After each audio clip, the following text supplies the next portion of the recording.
Да, не меня показывают, а Тараса Бара, который сзади, потому что, видимо, камера моя реагирует на его лицо, а не на мое.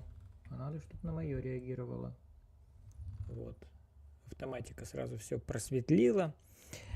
Поэтому Тараса надо как-то так вот закрывать. Здравствуйте, дорогие друзья. Меня зовут Александр. Я живу в Анапе и рассказываю на этом канале то, что происходит со мной в Анапе, что раньше происходило. И вот обычно я по понедельникам выхожу в прямой эфир, чтобы рассказать, что было за последнюю неделю интересного в моей жизни.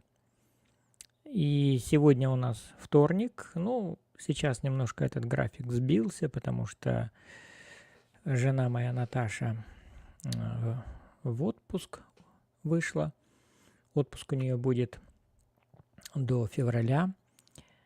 Работает она в одном из медицинских учреждений Анапы медицинской сестрой. Ну а сейчас она занята с внуком. У нас есть внук, и он родился, по-моему, 19 октября или сентября. Нет, сентября. Поэтому ему сейчас сколько?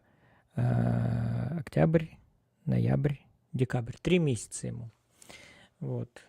Он периодически бывает у нас, и я сегодня уже с ним немножко поиграл, поводился, пофотографировал его.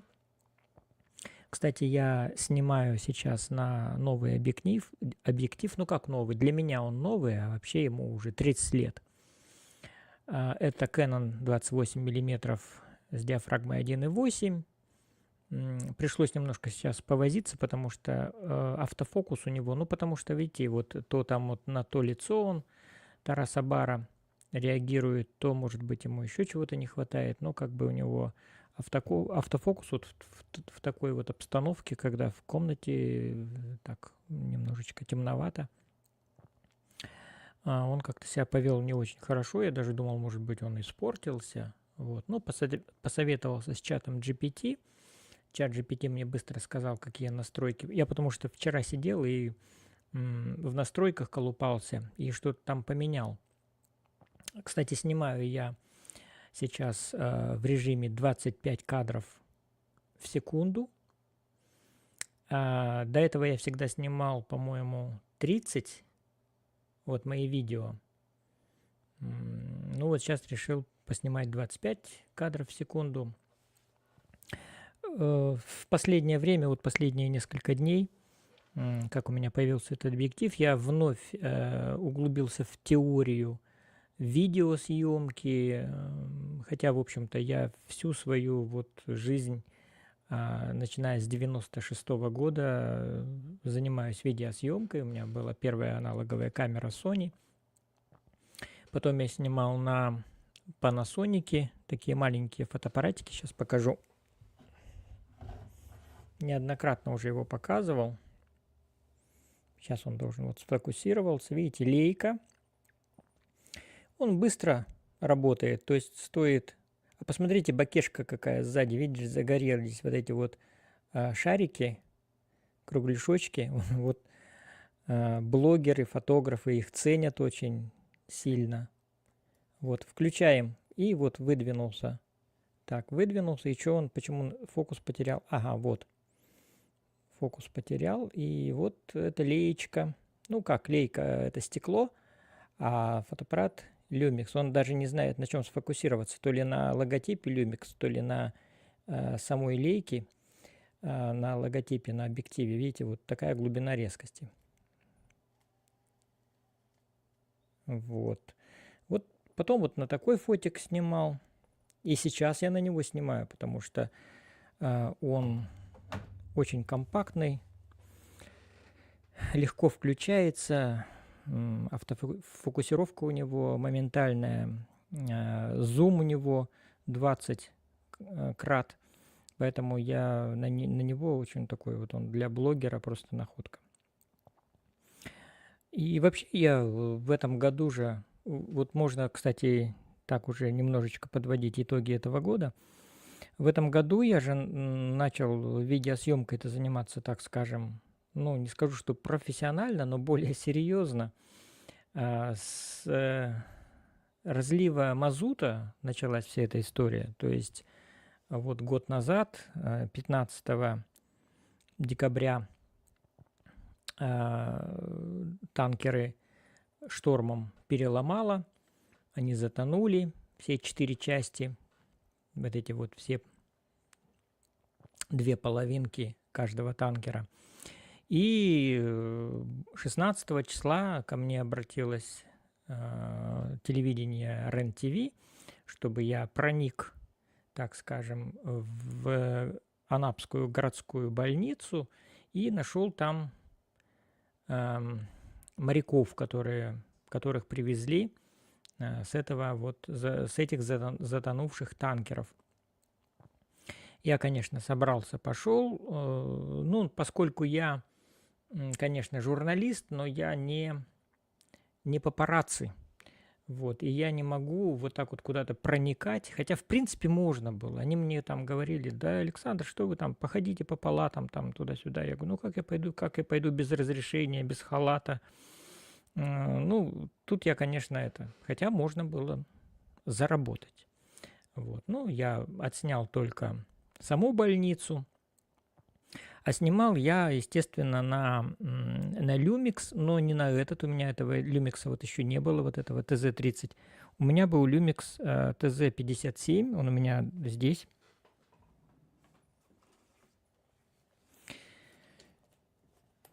Потому что к тому времени... А на чем мне было снимать? Не на что было снимать. У меня была экшн-камера. До этого я вообще репортаж делал с экшн-камеры. Вот он, Lumix. Вот, видите, тут, конечно, уже не лейка, но этот фотоаппарат считается более поздней версией, и он более наворочен. Вот, но он проигрывает и по многим параметрам. И прежде всего у него здесь очень такой не очень цепкий автофокус. Вот, поэтому он меня как бы немножечко так смущал, подводил, этот Lumix. Но тем не менее я пошел с ним. Так. Поэтому я пошел с ним на задание, конечно, отснял больницу, приемный покой, скорая помощь, полицию, машины, ну, как бы вот это вот главный вход, охранника, который там ворота закрывал. Ну, то есть, как бы все равно, когда идет репортаж, что-то нужно показывать, и поэтому мои кадры пригодились. Но я понял, что нет, надо, конечно, раз я уже, это был второе обращение, ну, вот, может быть, до этого были, но второе обращение было РЕН-ТВ ко мне. Думаю, надо переходить на более такую серьезную основу. И я задумался о покупке камеры.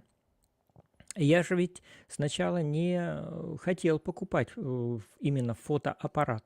Я думаю, надо снять камеру. Ой, надо взять просто камеру. Ну, камера же есть. Вот у меня раньше была камера. Потом здесь вот у нас сосед в 3-м корпусе. У него была камера тоже Sony, по-моему, я сейчас точно не помню, или Panasonic. И он мне как-то давал на одну зиму. Он летом здесь отдыхал, потом на зиму мне оставил камеру, и я вот ей пользовался. Удобная камера, очень с хорошим тоже зумом. Главное, проста в обращении. Нажал кнопку и снимай. Вот. Я начал этот вопрос изучать. В чем же разница между камерой, вот, которая специально создана для съемки видео, и фотоаппаратом, который снимает видео? Ну, оказалось, что камера, как правило, работает в автоматическом режиме, там никаких настроек нету, ничего там нету, никакой бакешки нету, вот как вот я сейчас сижу, сзади меня бакешка, то есть такой немножечко подразмытый фон.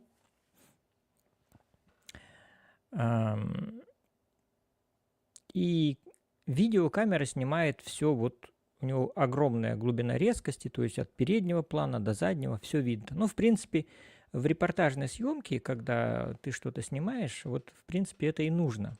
Можно что-то приближать, удалять, и главное, все видно. То, что впереди, то, что сзади, и даже там на бесконечности это тоже все видно.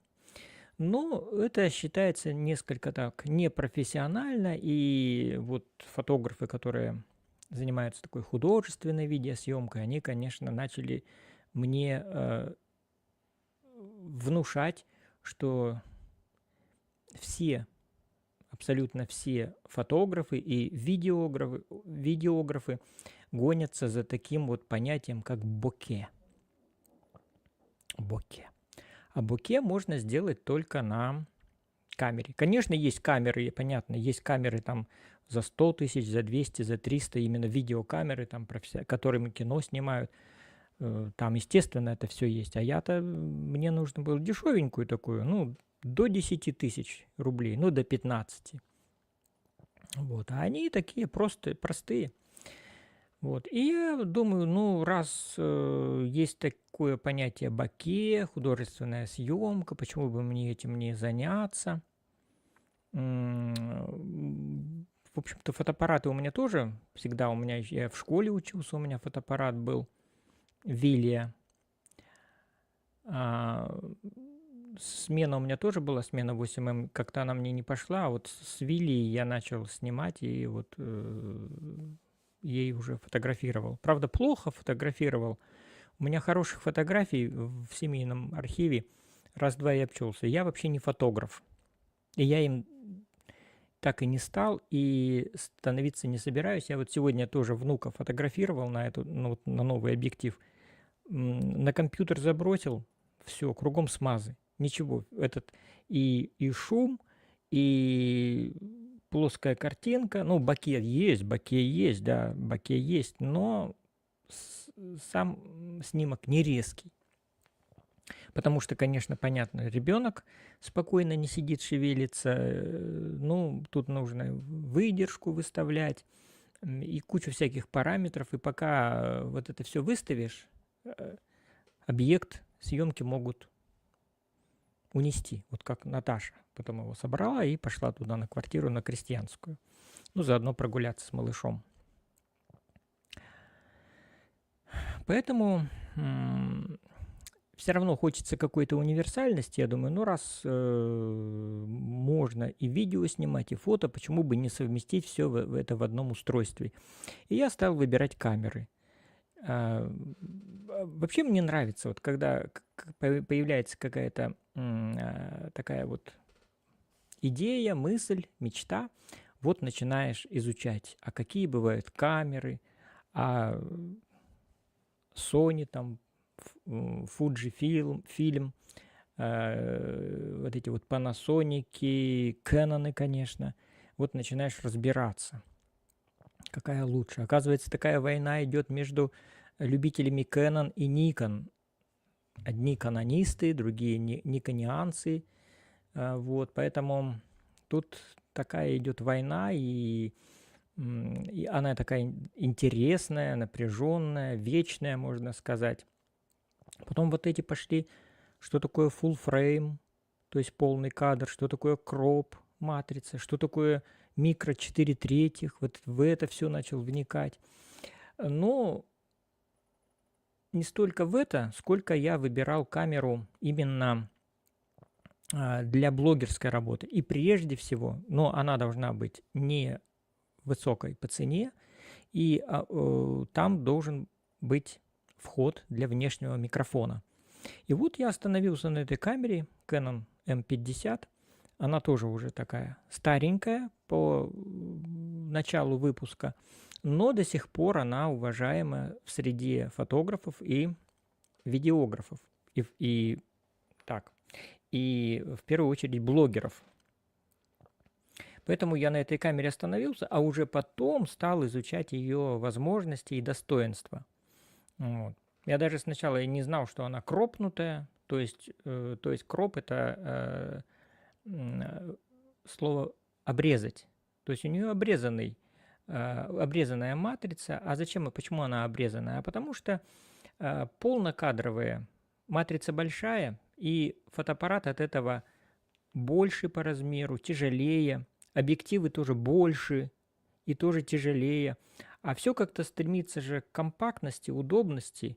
И вот изобрели вот эту вот кроп-матрицу, фотоаппараты уменьшились в размере, объективы тоже стали уменьшаться. И вот у меня есть такой вариант, когда камера моя с объективом, вот он, кстати, тут лежит,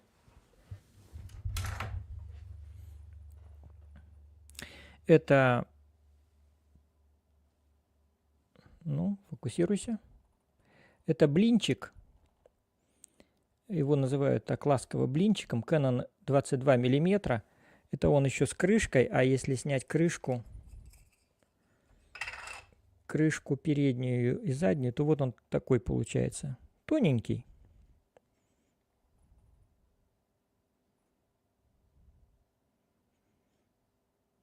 Угу.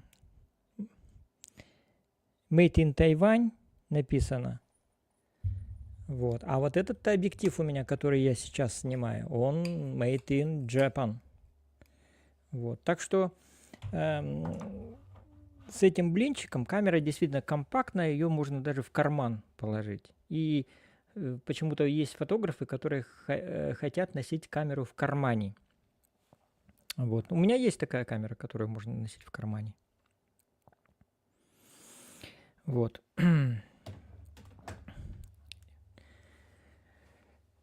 Поэтому я остановился на этой камере, а сейчас я уже, вот буквально, почему я вот этот Canon взял объектив 28 миллиметров, потому что у меня только два объектива.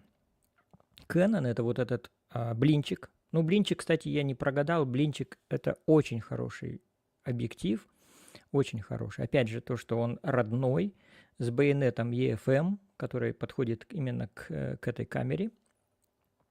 И есть у меня тоже родной объектив Canon 1545, штатник. Единственный объектив со стабилизацией, который вот в принципе можно использовать при съемках вот каких-то блогов, когда я хожу по городу и именно ходить и снимать. А мне хотелось какой-нибудь такой серьезный объектив, опять же, недорогой, но чтобы он был Canon. Я вот остановился на 28 миллиметров, но чтобы его поставить на эту камеру, нужен был переходник. А переходник я тоже взял Canon, потому что все блогеры говорят, фотографы, что нужно, чтобы у тебя все работало чики-пики, нужна связка из трех устройств, то есть фотоаппарат Canon, переходник Canon и объектив Canon. Тогда будет все работать безупречно. И я вот взял такую связку и пользуюсь вот сейчас. И сейчас вот тоже я, конечно же, можно сказать, тестирую. Я так и в описании к этой трансляции написал, что это тест моей камеры с новым объективом Canon 28 мм. Так, Артем Ми. Добрый день, Александр. Добрый день, Артем. Привет из Владивостока. Привет, Андрей. Но Андрей даже еще и до начала трансляции как-то увидел, что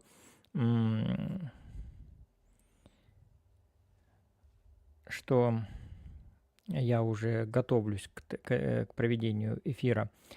Артем спрашивает, где и как планируете встречать Новый год? Дома, но есть вариант, что я просто возьму вот этот камеру и объектив и пойду встречать Новый год в центр города, на площадь, там, где елки. Я еще, кстати, все эти вот новогодние инсталляции не видел, потому что, ну, с Наташей мы как-то... Вообще нет такого ощущения праздника. Я даже еще шампанского не брал. Наташе на работе, вот где она работает, им там дали такой паёк. Она же работает в таком старейшем учреждении медицинском Анапы, поэтому там все по старинке. И зарплаты там старинные, и работники там все старинные, которым уже там за 70 лет, там есть врачи, под 80, вот там работают. И отношения там такие, как в советское время, и порядки там, как в советское время, и зарплаты там, как в советское время, и вот традиции, как в советское время. То есть вот в конце года дают вот такой продовольственный паёк. В паёк там включают всякие штучки, вкусняшки. Ну, вот из такого интересного это 2 баночки икры презентовали. Вот на балконе сейчас стоит, но я там даже и не смотрел еще, что. Просто Наташа показала, что икра. А что там еще? Ну, какие-то конфеты. Не знаю, там шампанское дали, не дали, тоже не смотрел. Вот. Я еще шампанское сам не покупал. Вот. И не знаю вообще, как мы будем встречать Новый год. Я говорю, такого ощущения праздника нет. Валя у нас сейчас живет отдельно с ребенком и со своим парнем. Маша праздниками тоже не интересуется, она как сейчас подросток, хотя подросток, ей уже 17 февраля будет 18 лет. Какой же она подросток? Вон парни уходят в армию. У меня, кстати, 2 знакомых парней, Никанора и вот Саида, забирают в армию. Никанор уже ушел, а Саид вот пойдет. Сейчас же призыв без какого-то либо срока, то есть можно в течение года. Исполнилось 18, и в течение года тебя могут не в период вот этой кампании осенней, весенней, а в любое время забрать. Вот.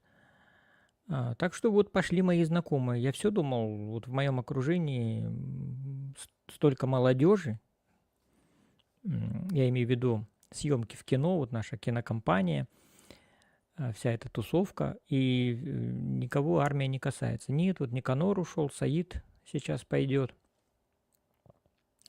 Так что вот как-то так. Друзья мои, задавайте вопросы. Сейчас я посмотрю. Кстати, этот мой эфир... 4 человека, да. Этот эфир, он в несколько таком заниженном разрешении идет, то есть 720 точек, потому что я пользуюсь бесплатной версией программы вот этой вот StreamYard. Вот. Если будет платная версия, тогда будет 1080 точек разрешения, то есть более четкое. Вот. Ну, это тоже неплохое получается. В общем-то, я за качеством таким уж супер качеством не гонюсь. Кстати, на маленьком экранчике, когда смотришь на смартфоне, там и так все четко. Вот. Единственное, что вот если на большом экране смотреть, как вот сейчас там идет у меня передача Тараса Бара, то есть есть такой фотограф Тарас Бар, я просто его сегодня что-то с утра смотрел, он тоже про объективы рассказывал, кстати, тоже рассказывал про свой любимый объектив, и тоже 28, как у меня, миллиметров, и диафрагма 1,8, и он его даже целовал и называл любимчиком своим. Вот так вот фотографы относятся к своим объективам. Я хоть не целую, но мне тоже нравится перебирать. Я, кстати, сейчас покажу еще. Так. Вот этот я давно не показывал. Сейчас. Вот этот вот объектив давно не показывал. Это тоже советский объектив. Советский объектив. Это Юпитер 37А. У него даже, видите, знак качества есть. Сам он не такой большой. Тут у него просто вот эта часть, видите, это переходник М42 на EOS M. А это вот бленда. Вот. А на самом деле он не такой уж большой. Вот. За счет вот этих удлинителей он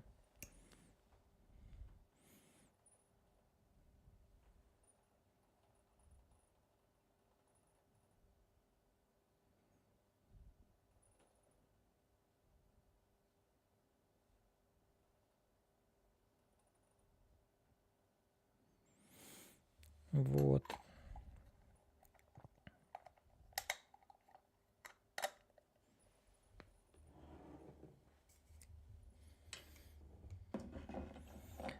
Так. А скоро, друзья, придет еще 2 объектива. Я что-то так разошелся. Ну, потому что объективы смотрю, мне интернет новые предлагает объективы. И все они очень интересные. Как говорят, у каждого объектива свой рисунок, свой характер. И я таких 2 характерных объектива еще заказал. Это Industar 26M, тоже советский. Тот вообще в 60-х годах выпускался прошлого столетия. И их очень много тоже сохранилось на рынке, но я нашел экземпляр почти новый. Вот, почти новый. Я, конечно, его покажу, когда он придет. Просто смотрел, есть такой сайт интересный, называется Раджива.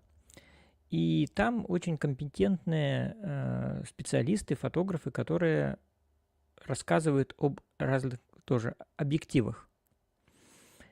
И я что-то так смотрел, и вдруг мне попался вот этот вот Industar 26M.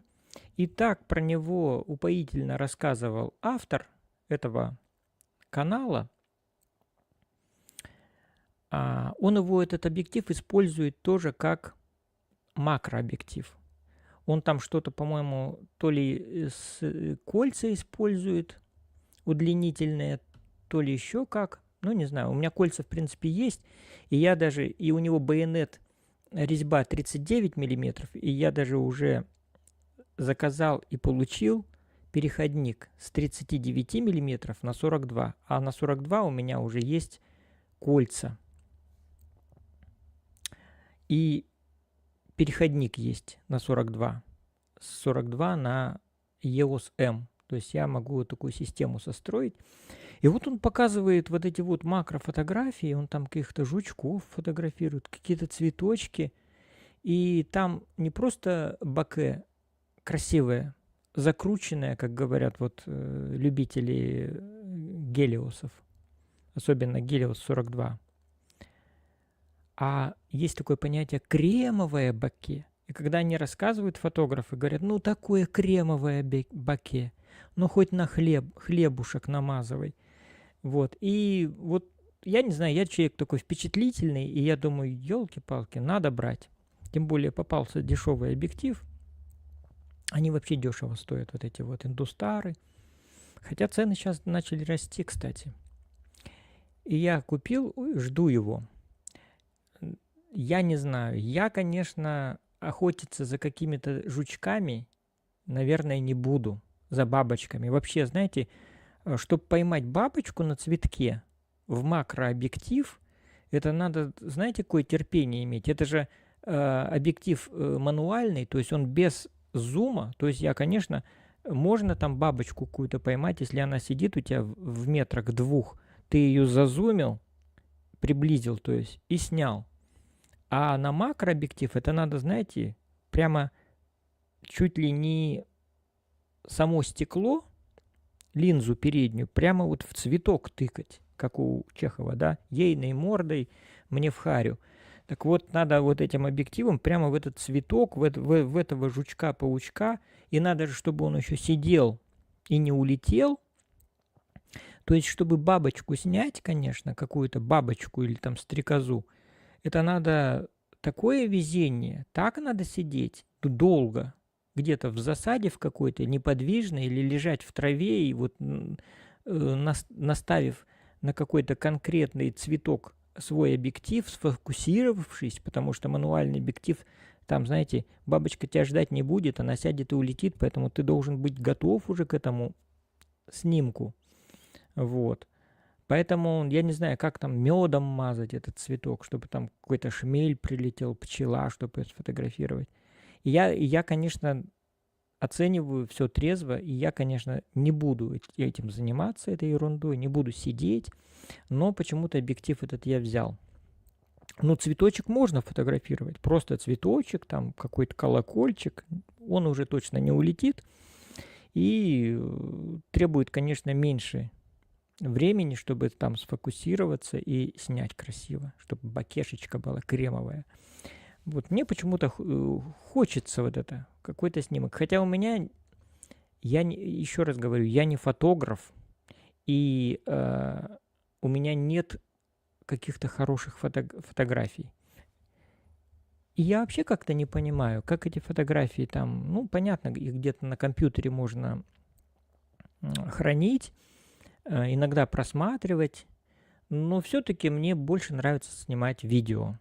Вот. Потому что видео я тоже снимаю и макросъемкой, и вот на Гелиос снимал весной этой, и снимал и цветение акации, и ромашки там всякие, и яблони. Все это тоже было очень красиво. Лошадей снимал, да, помните, как Наташа с Валей кормили лошадей яблоками и морковками.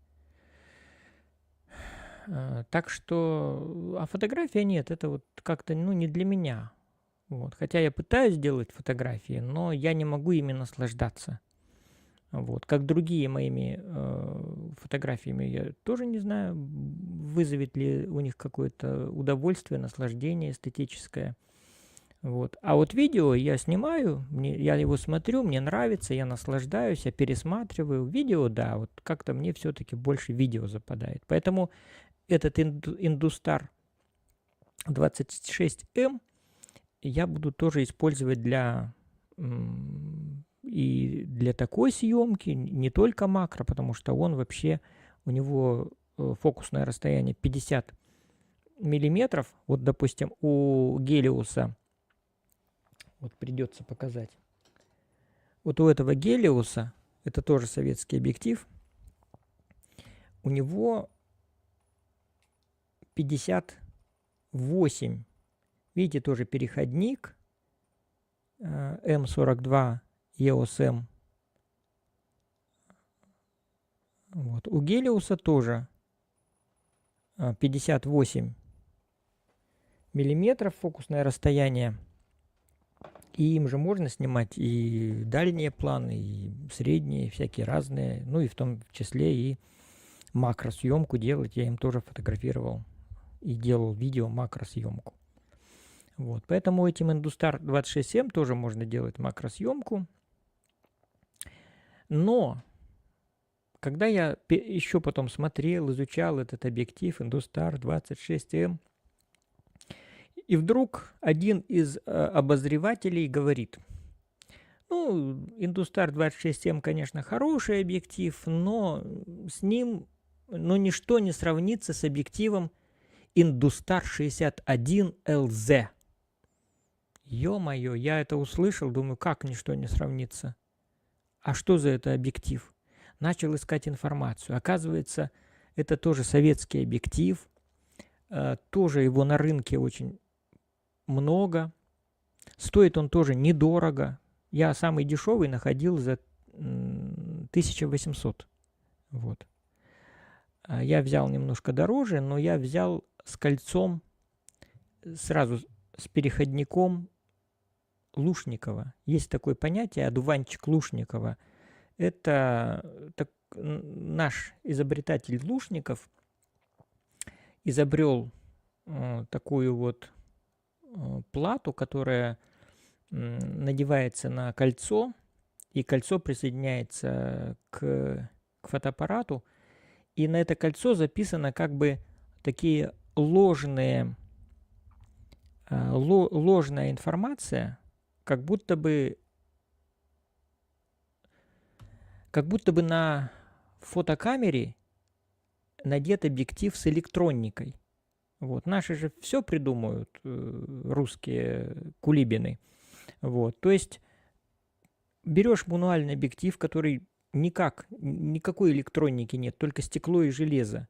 Цепляешь туда кольцо Лушникова, и на кольцо Лушникова записываешь вот эту информацию, что у тебя объектив 58, допустим, миллиметров, фокусное расстояние, диафрагма такая-то, такая-то, от сих до сих. И когда ты надеваешь этот объектив с этим кольцом, ну, я его кольцо зову, хотя его все одуванчиком зовут, не знаю почему, надеваешь на камеру, и камера думает, что на нее прицепили объектив, нормальный объектив, у которого вот такие-то показания, то есть столько-то она, значит, фокусное расстояние, такая-то диафрагма, и все. И это уже потом идет, когда ты фотографируешь, это все отображается потом, ну, в информации о снимке. Вот, фокус-пикинг даже работает. Ну, вот я взял объектив, вот этот Industar 61LZ с этим кольцом. Хотя можно его использовать без кольца, как я это делаю с Гелиосом. Почему же меня привлек тот объектив? Во-первых, он тоже красивый. Он такой строгий, цилиндрический, у него широкое кольцо фокусировки, у него диафрагма там выставляется легко. Просветленное, мультипросветленное стекло, то есть хорошо работает в контровом свете. У него тоже интересное боке, говорят, звездочками, вот, потому что у него лепестки диафрагмы образуют звездочку в одном из положений, и на заднем плане вот эти вот всякие там светящиеся точки, они приобретают форму звездочек. Ну, говорят, что это прикольно. Вот. И еще я услышал, что он очень резок.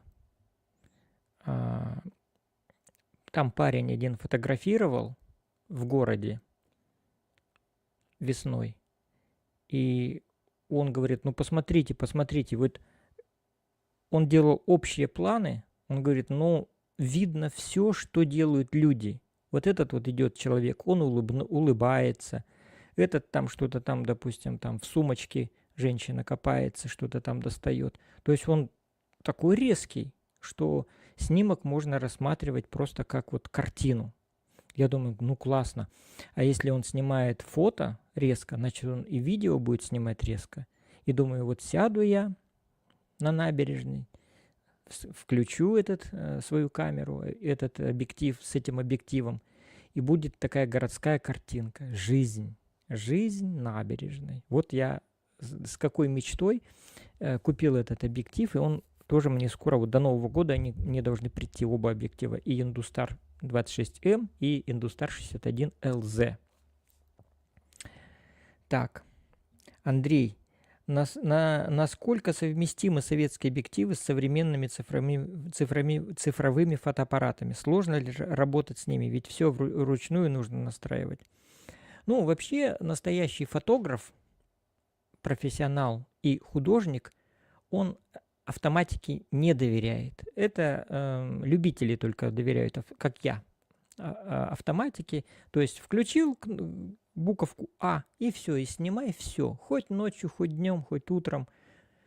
Все за тебя сделает сама камера, которая напичкана этой электроникой. А профессионал или художник, он сам выставляет все показания. Ну, а показания это какие? Настройки. Это диафрагма, это ISO, есть такой показатель. Что там еще?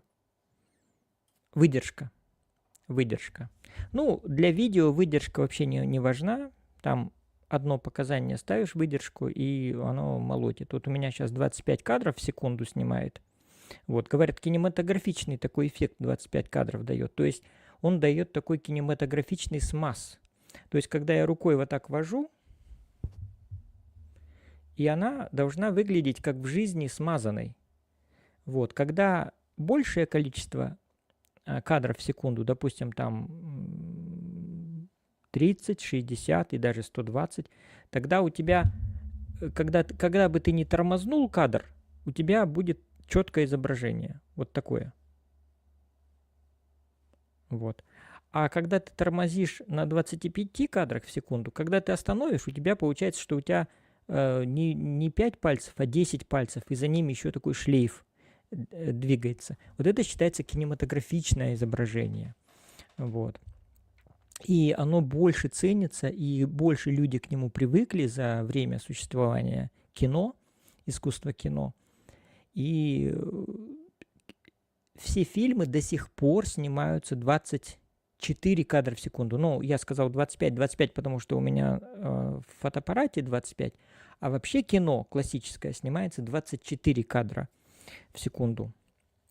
До сих пор. Хотя редкие режиссеры снимают на большем количестве кадров в секунду. Вот. 30 кадров, допустим, это вообще телевизионный формат. Ну, все тоже как бы развивалось. Вот сначала кино придумали, а потом телевидение, и потом уже все это подгоняли. В общем, там все эти гигагерцы туда-сюда, напряжение. Это все я не особо вникаю и не хочу вникать. Просто вот сейчас поставил 25 кадров и вот и снимаю. Вот. И потом видео буду тоже снимать, на улицу пойду и тоже буду 25 кадров снимать.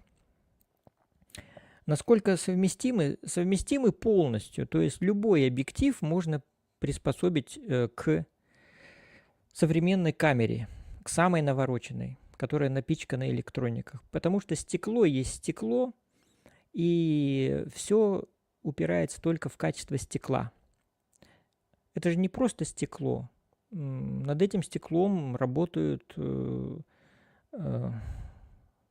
ученые, всякие там конструкторы, да. Вот, допустим, вот этот объектив, который я Industar 61 LZ выпустил, и там, кстати, в производстве этого стекла используется радиоактивный элемент. Вот я сейчас не помню. Сейчас я чат GPT спрошу. Вот, сейчас спрошу. Какой радиоактивный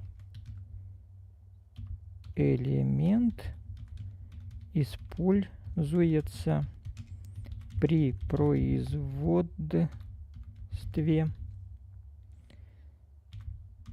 объектива Industar 61 LZ?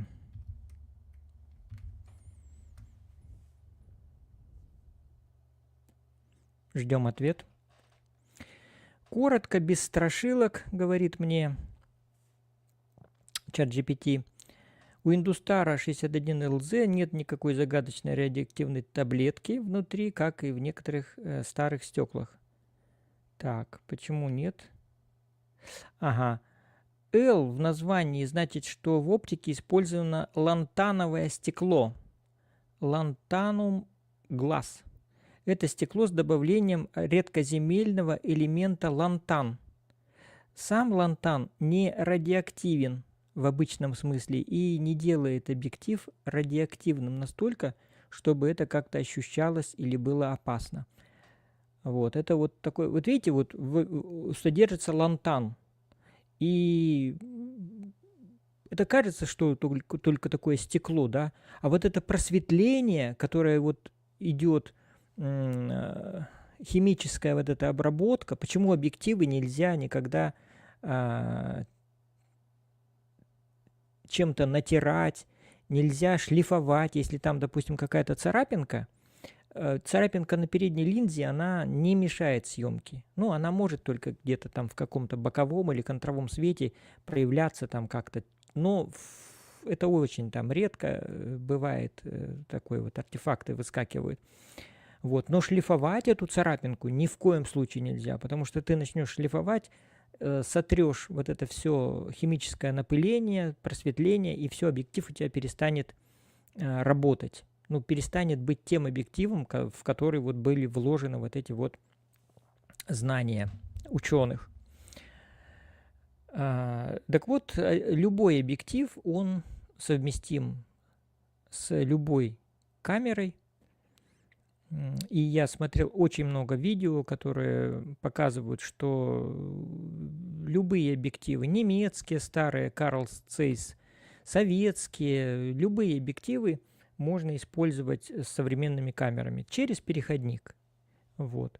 Единственное, что там где-то может быть страдать наводка на бесконечность, но это тоже придумывают всякие там ухищрения, какую-то юстировку так называемую. Вот. Что такое юстировка? Сейчас спросим.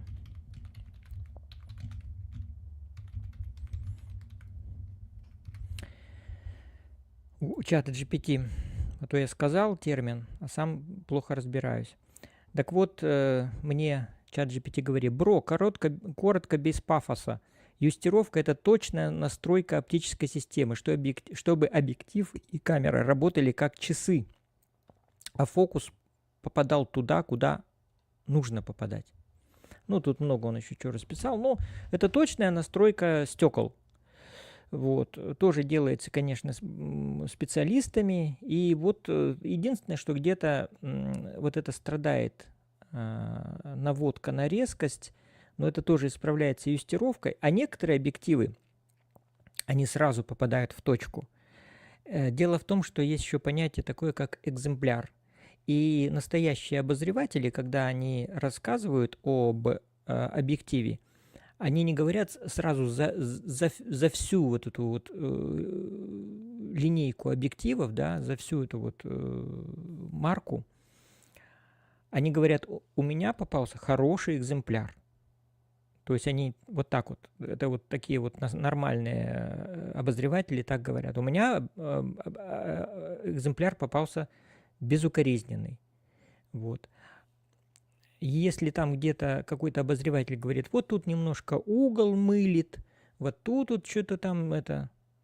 Ну, они говорят, ну, это, возможно, особенности экземпляра. Советских объективов выпущено невероятное количество, потому что они выпускались до развала Советского Союза, а некоторые выпускались и позже, до 2000-х годов, вот, а некоторые и до сего времени работают именно как именно на производстве оптики.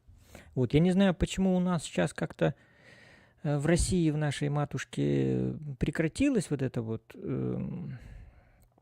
производство объективов. Ведь школа была наработана очень хорошая, да, очень хорошая. А китайцы вот сейчас подхватили. Китайцы подхватили, и они сейчас штампуют, опять же, мануальное стекло в невероятных количествах. У них очень много сейчас компаний. Вот у меня, допустим, тоже вот 2 объектива у меня уже китайской компании TT Artisan. Потом есть Yangnou, Viltrox, Sigma. Это все китайские бренды. И Tamron. Очень много. Единственное, что китайцы... Вот, допустим, вот эта линейка TT Artisan, она почти вся мануальная, хотя они там несколько объективов уже сделали с автофокусом, и я думаю, они будут дальше развивать и будут вот автофокусные объективы тоже выпускать, потому что не стоит на месте у нас наука и производство, и китайская экономика, она прет вперед семимильными шагами, уже никто сейчас не смеется, да. Те, кто смеются над китайской продукцией, да, это, я не знаю, это люди уже древние, потому что, да, в 90-х годах мы и тряпки носили какие-то китайские, и они там расходились по швам, и всякие там радиотехника была поддельная, да, только там бренд немножко был поменен, вот. А сейчас нет, Китай, вот у меня, допустим, телефон Xiaomi, прекрасная компания. Вот у меня сколько телефонов было вот уже смартфонов именно. Я только беру китайский, вот этот Xiaomi. Я подсел на этот бренд, и мне нравится.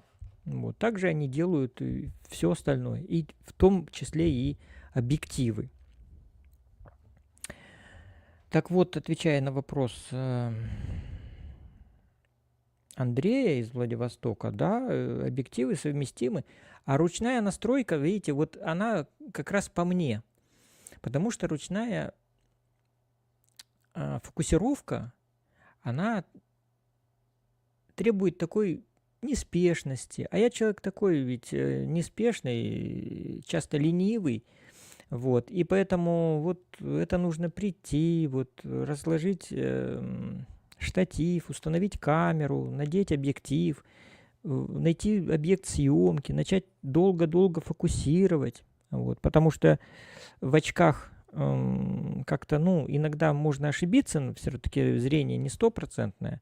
Вот я взял вот эту вот дурацкую штуковину, насадку на монитор камеры, думал, что будет лучше. Нет, нисколько не лучше. Можно, конечно, еще протестировать где-то на улице, как говорится, в полевых условиях. У фотографов есть такая вот термин такой, полевые условия. Вот в полевых условиях посмотреть. Ну, в целом, конечно, по-моему, ерунда. Взял я такую лишнюю вещь. А объективы, они не подводят. В целом в фотоаппарате есть уже вот в этой вот у меня модели, да, Canon M50, есть такая вот фишка фокус-пикинг. Когда ты наводишь на резкость и когда ты попадаешь в фокус, объект, на который ты наводишь, на нем выступают такие красные точки. Вот. Чем этих точек больше, тем у тебя четче резкость. Вот. Также я заметил, что есть интересная фишка такая, как, я не знаю, фокус-пикинг и фокус-пик. Это одно и то же или нет? Когда ты просто нажимаешь, вот ты навелся на объект съемки и начал выжимать кнопку спуска затвора. И ты до середины дожал, и раздается, и у тебя автофокус, это когда автофокус, кстати, и автофокус у тебя схватил объект, и раздается такой пик, сигнал, и ты потом дожимаешь. То есть как бы камера дает понять, что вот автофокус наведен, все четко, и тебе только стоит немножко дожать, и у тебя все получится. Снимок. Вот такая штука есть. То есть, в принципе, с мануальным объективом советским на любой камере можно снимать запросто.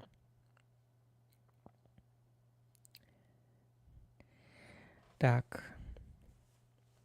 Когда увидим фотовыставку от Альбатроса на YouTube-канале, ну, надо как-то что-то действительно фотографировать. Я не могу, знаете, находить... фотограф — это ведь умение не фотографировать, как говорил Сент-Экзюпери. То есть писатель — это не тот, кто хорошо пишет, а тот, кто умеет видеть. Также и фотограф, он не тот, кто хорошо фотографирует, а кто видит что-то интересное в жизни.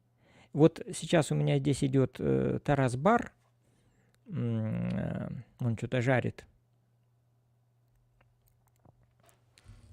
Сейчас на него фокус переведется. По крайней мере, должен перевестись. Ага, вот перевелся. Вот этот Тарас Бар.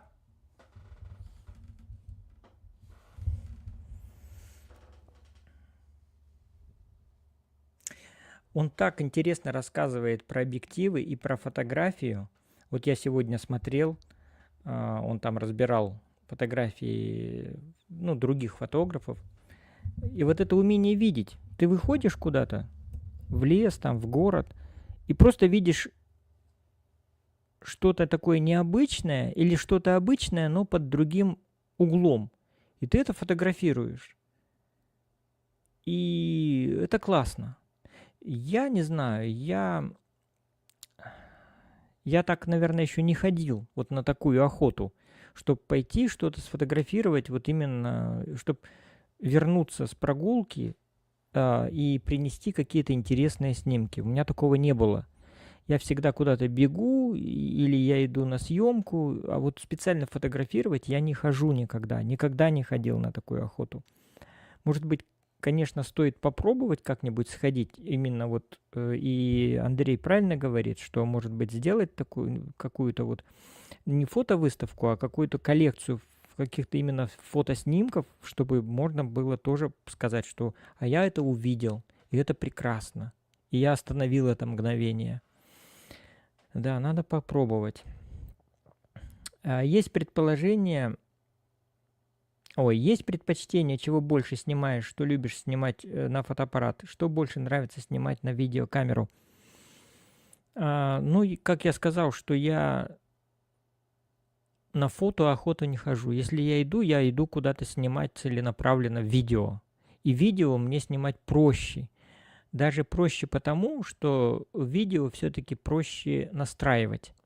Вот, допустим, вчера или когда я ходил, позавчера уже, наверное, да, время так быстро, как Путин говорит, время спрессовывается, и не отличаешь вчерашнего дня от позавчерашнего. И я ходил специально, да, снимать. Во-первых, мне нужно было протестировать новый объектив, и я знал, что я буду снимать анапку, чаек. Но этот объектив фикс, но я считаю, что съемка получилась такая хорошая. Особенно вот море было спокойное, чайки белые, и вот это какая-то такая тишина, безмятежность. И мне кажется, мне удалось это снять. И я люблю снимать, конечно, все-таки какую-то жизнь, какое-то движение. И мне не нравится там, как некоторые снимают архитектуру, там еще что-то. Нет, мне нравится, когда в кадре есть жизнь, когда птицы, собаки, люди, цветы, листья шелестят. Вот это мне нравится снимать. И я буду это снимать, и мне хочется это снимать. И вот сейчас придут еще 2 объектива, и, конечно, я пойду, во-первых, их тестировать. Таким образом, я узнаю особенности этих объективов, и теперь, когда я куда-то, если иду, я уже знаю, что мне взять, какой объектив мне взять, и для чего он мне нужен. Но прежде всего, даже вот этот объектив, Canon 28 мм, 1.8 диафрагма, он ведь тоже не такой простой.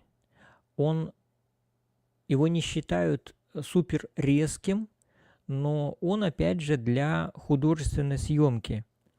Вот. А ChatGPT называет боке, который выдает этот аппарат, он называет его нервным. Вот. Вот есть, как я говорил, кремовое боке, или там закрученное, как у Гелиоса, а есть вот нервное. И вообще интересно, вот какие можно еще эпитеты, я сейчас спрошу у чата GPT, какие эпитеты он может предложить к слову боке.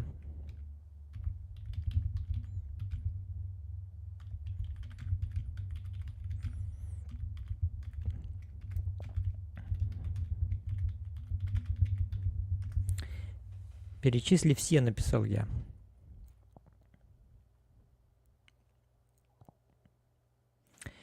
В общем, смотрите, боке бывает, ChatGPT мне сообщил, по форме пятен, круглая, овальная, шестигранная, звездчатая, каплевидная, сердцевидная. А есть еще, я бы еще добавил сюда, колечками. Есть, он сюда не включил. По качеству размытия, смотрите, мягкое, бархатное, шелковистое, кремовое, пушистое, жесткое, резкое, неровное, зубчатое, плавное, торчащее, агрессивное. Он сам не написал, что оно еще бывает нервное, он сам не писал. По впечатлению мечтательное, воздушное, романтичное, киношное, кинематографичное, мягко-абстрактное. Вот. Вот я ему сейчас выскажу, что ты забыл про нервное.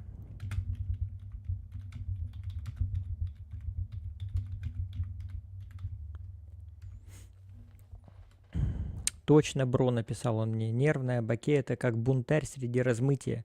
Пятна света рвутся, дергаются, края резкие и неровные полоски, зубцы. Да, так что он согласился со мной, что он это забыл.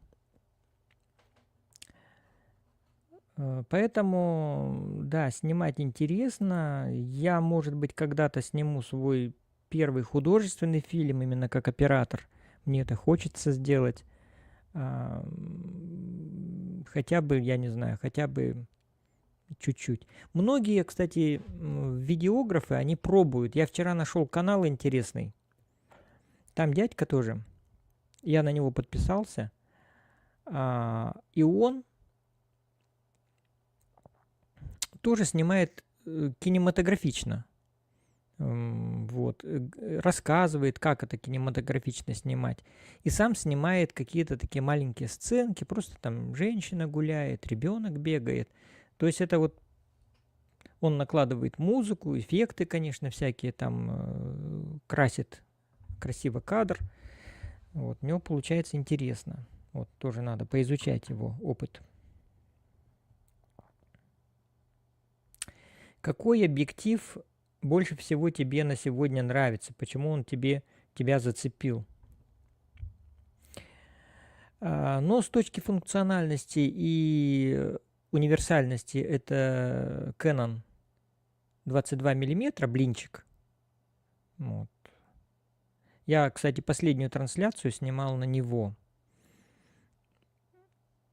Это ширик, он, то есть, дает не только крупным планом твое лицо, но и показывает, что у тебя находится в комнате. То есть он широкоугольный. А в плане художественности это, конечно, Гелиос. Ну, я его для этого и брал, для художественности. Я с помощью него с удовольствием снимаю. Всегда получается, очень всегда все красиво, романтично.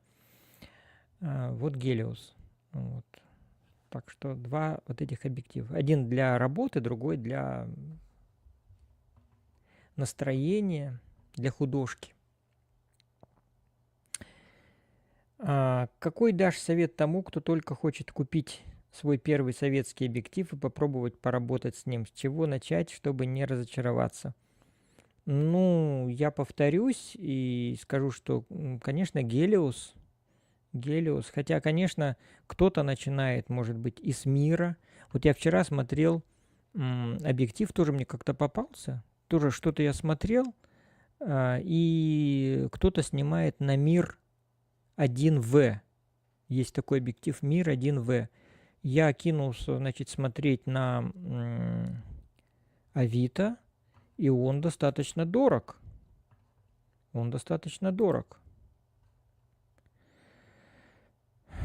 Так.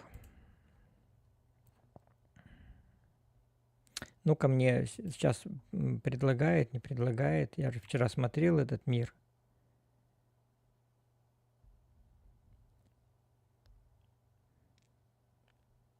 Да, мне сейчас, конечно, вон Индустар 61LZ за 1700 предлагают. Индустар 26M, вот про который я говорил, диафрагма 2.8.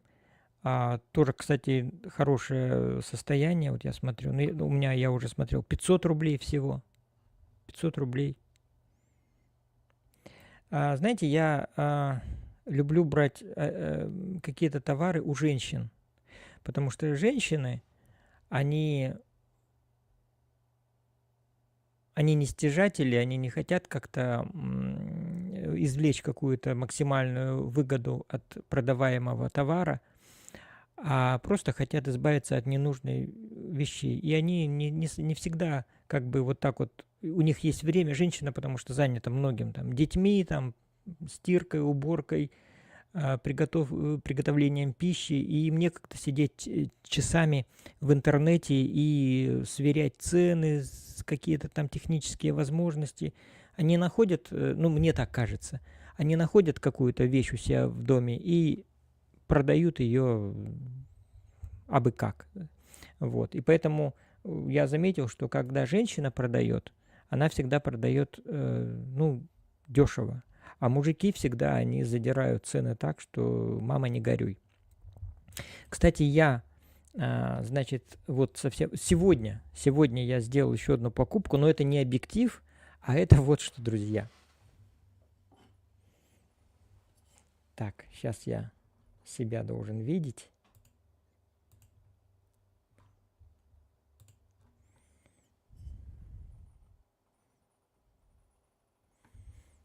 Вот это вот я увидел на Авито.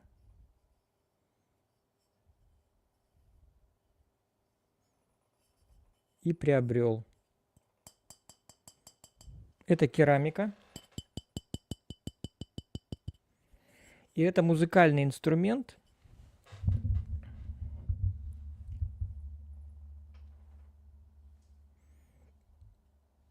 Ну, почему? На Тараса сейчас, фокус на Тараса. Вот Тараса закроем. Угу. Вот. Тут есть такая странная надпись. Вот здесь вот написано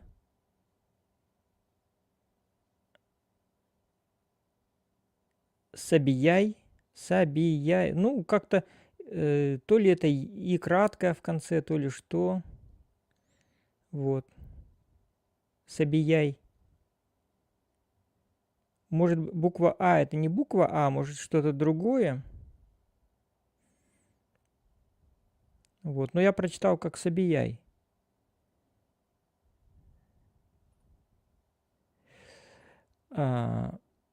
Смотрите, баке какое. У меня прямо вот шарики летают от очков. Вот это баке. Вот. Зачем же я это взял, друзья мои? Теперь буду рассказывать дальше. Так. Резкость есть, нет? Вот я там резкость вижу хорошую, вот у меня в мониторчике на камере, а вот на экране сейчас, да, тоже хорошая. Это все из-за Тараса. На Тарасе старается тоже его лицо поймать. Так вот, это был день какой у нас? Суббота или пятница? В субботу, в прошлую или в пятницу? В общем, ходил я на встречу с Мальвиной Третьяковой.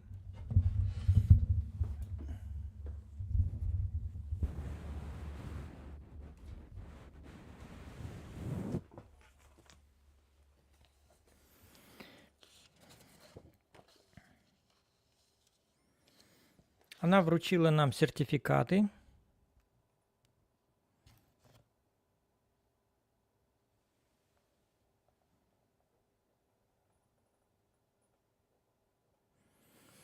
Настоящий сертификат подтверждает то, что Полуполтинных Александр Мефодиевич прошел обучение по курсу «Режиссура и драматургия игрового кино» с 13 января по 13 августа 2024 года.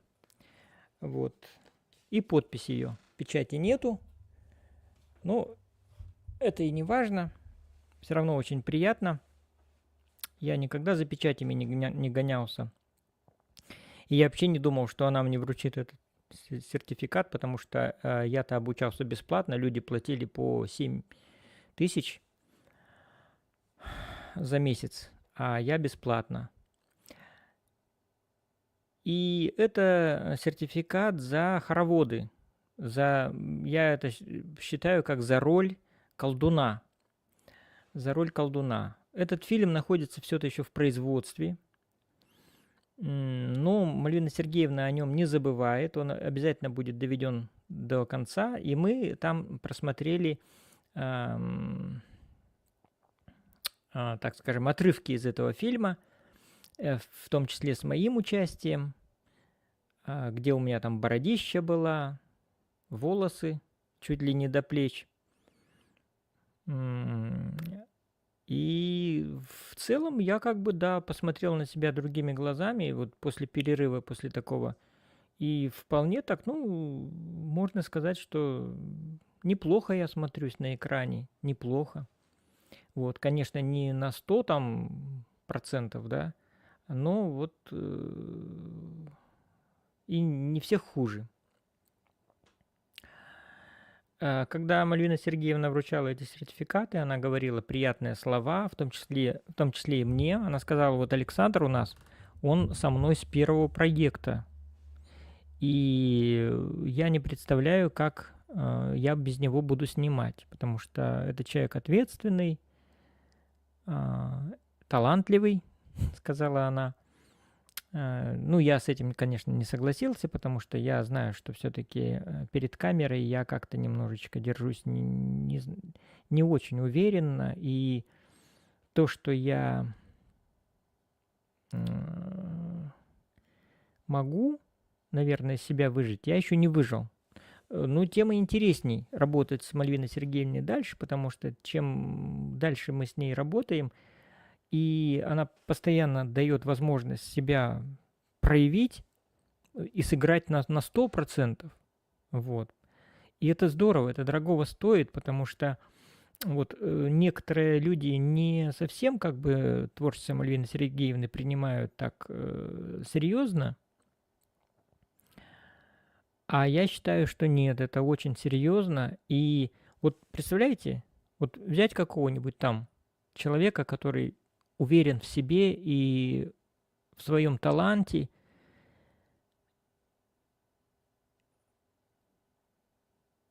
что он сыграет любую роль,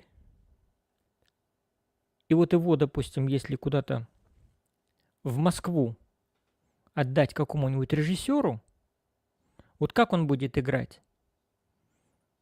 И он будет считать, что он будет играть на все 100. Он выложится и сделает эту роль от и до. А кто тебе не дает сыграть роль у Мальвины Сергеевны? Ты что, будешь играть как-то спустя рукава?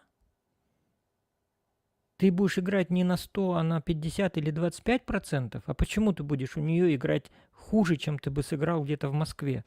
И поэтому я считаю, что Мальвина Сергеевна дает уникальную возможность показать себя. Какая разница, снимаешься ты там у Михалкова, у Кончаловского или у Мальвины Сергеевны? Ты как актер, ты можешь проявить себя на 100% и там, и здесь. От режиссера зависит не так много. В основном, конечно, роль – это работа внутренняя самого актера.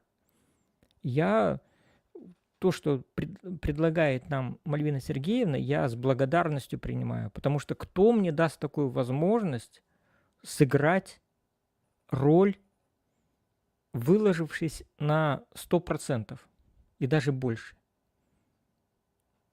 Кончаловский навряд ли даст, потому что он обо мне ничего не знает. Хотя, если, может быть, он меня бы увидел, я бы ему, может, даже и понравился. А Мальвина Сергеевна, вот она. И после команды начали, ты, пожалуйста, перевоплощайся, играй. Играй, как перед Кончаловским. Кто тебе не дает играть? Гениально. Играй, если ты считаешь, что можешь.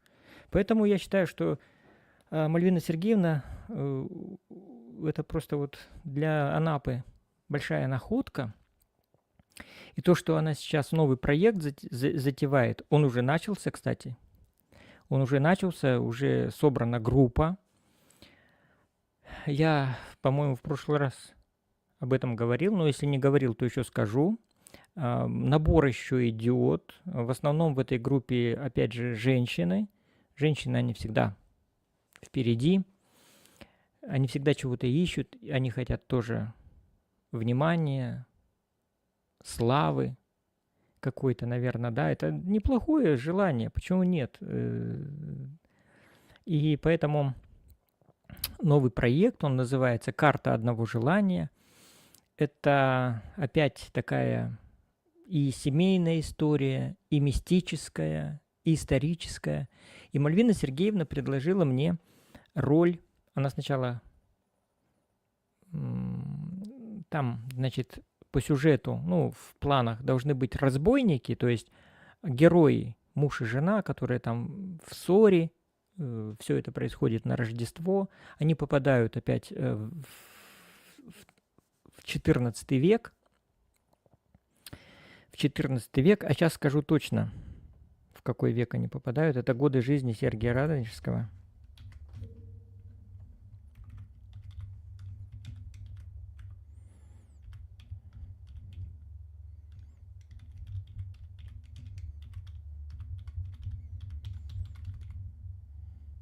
И в каком году ему было 13 лет. Вот именно вот этот год будет сниматься.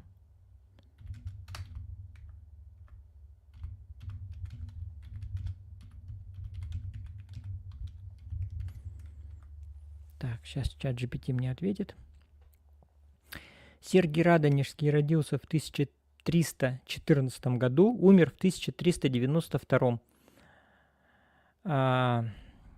13 лет ему было в 1327 году. 700 лет назад. Вот.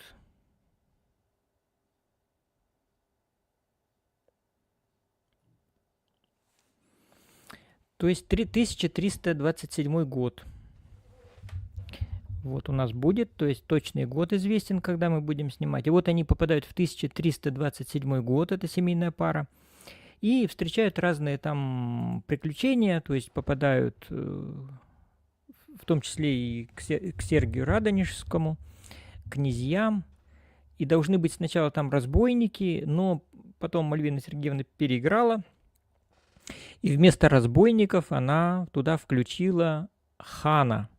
И вот роль хана она предложила мне. Я уже начал работать над этим образом.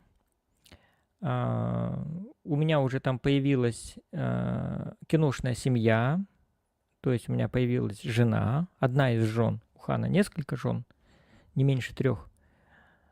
Вот появилась уже одна жена. На вторую претендует, вернее, не на вторую, на первую старшую жену претендует Антонина. Она уже уболтала Мальвину Сергеевну. Мы вот ходили навстречу вместе за сертификатами. И Антонина говорит: Александр скрывал от меня, что у вас новый проект. Как же так? Как же без меня?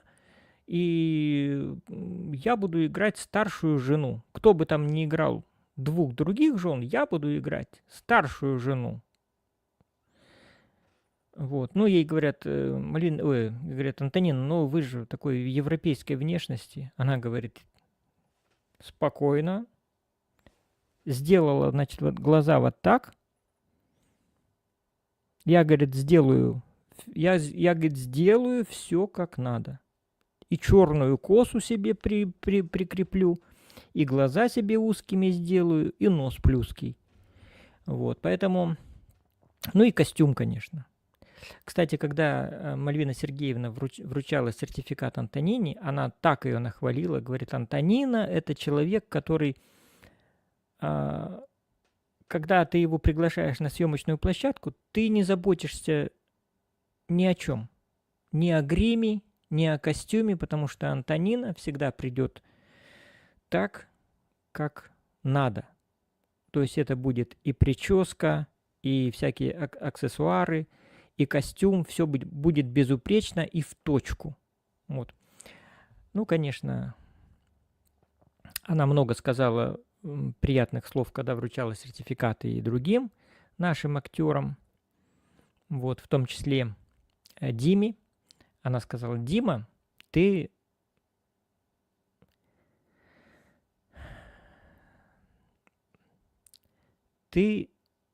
хорош тем, что твоя внешность, она очень кинематографична. И тебе надо быть в кадре, даже без слов, Дима. Вот так она ему сказала. А он, знаете, очень похож на молодого Янковского. Вот если вы помните актера Янковского, когда он играл немца в «Щит и меч». Вот эта вот фуражка черная, эсэсовская, и мы как-то тоже вот снимали в Варваровке. Там у нас тоже немец был, и тоже в этой форме эсэсовской. И я Диме надел, когда фуражку немецкую на него. И все сразу говорят: «О, Янковский!» Вот. Ну, а Янковский же красавчик был. Его даже и на эту роль Михалков же, да? Он его и взял, именно увидев его. Он там случайно где-то был, где съемки шли. Вот. И он его вот увидел просто вот за одно лицо. Так что... И потом мы перешли, мы в одном месте собрались, потом перешли туда, где мы обычно собираемся, где студия наша, так скажем. И там уже продолжили празднование. Потому что Мальвина Сергеевна уезжает в Москву, она только в январе приедет. Вот, в Москве она будет вести переговоры опять там. Ну, у нее там вообще дом, и родители там в Хотьково живут. Ну, а в Москве она работает на Мосфильме вообще-то, да, так скажем. И у нее там очень много знакомых, и она уже договорилась, что фильм, вот этот, который сейчас у нас снимается, «Времена не выбирают», где я там казака играю, возьмут на один из каналов. И им очень нравится то, что новые лица, она говорит, я, конечно, говорит, очень уважаю наших возрастных актеров, вот Александра, Антонину, но то, что в этом фильме играют молодые, новые лица, красивые и, что главное, талантливые, играют очень хорошо, великолепно играют, этого дорогого стоит, потому что, говорит, каждый вот, на каналах, там, дирекция, они всегда хотят, чтобы новые лица появлялись, новые лица. Когда одни и те же актеры мелькают, зритель устает. А тут, говорит, у нас целая такая плеяда. На кого не посмотришь из девчонок, все красавицы. Ну и парни, конечно. Вот даже Дима, и то ему надо быть на экране, потому что у него внешность очень такая выигрышная. Ну и все, и, в общем-то, мы там елочку нарядили, сразу и Новый год встретили, шампанское пили, пиццу ели. В общем, всячески веселились. Веселились как могли. Ну и я работаю над... Я сказал, что начал работать над этой ролью. У меня хан будет такой мечтательный. Образ можно любой создать. Мы не будем там какой-то штампованный, да, как вот мы в кино видели или там где-то, что вот хан должен быть таким. Хан должен быть любым. И хан должен быть вот таким, как я. Он будет мечтательным. И придумали там, что он будет играть на каком-нибудь музыкальном инструменте. Но я посмотрел этот смычковый инструмент хур или морихур. Они стоят бешеных денег. Его можно купить, но он стоит 35 тысяч.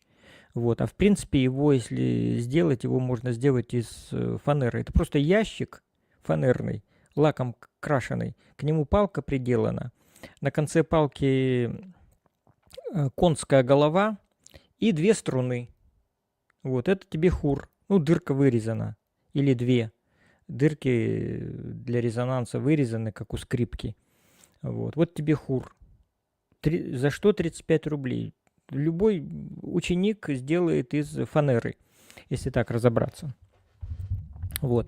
Хур не хур, делать его кому-то нужно было бы, и, может быть, и до съемок дело дойдет, мы сделаем хур какой-нибудь. Но я вдруг увидел вот эту штуку. Смотрите, она такая, какая-то такая старинная, очень выглядит. Вот ее сейчас помести куда-то в юрту. И я думаю, почему бы нет? У монголов все было.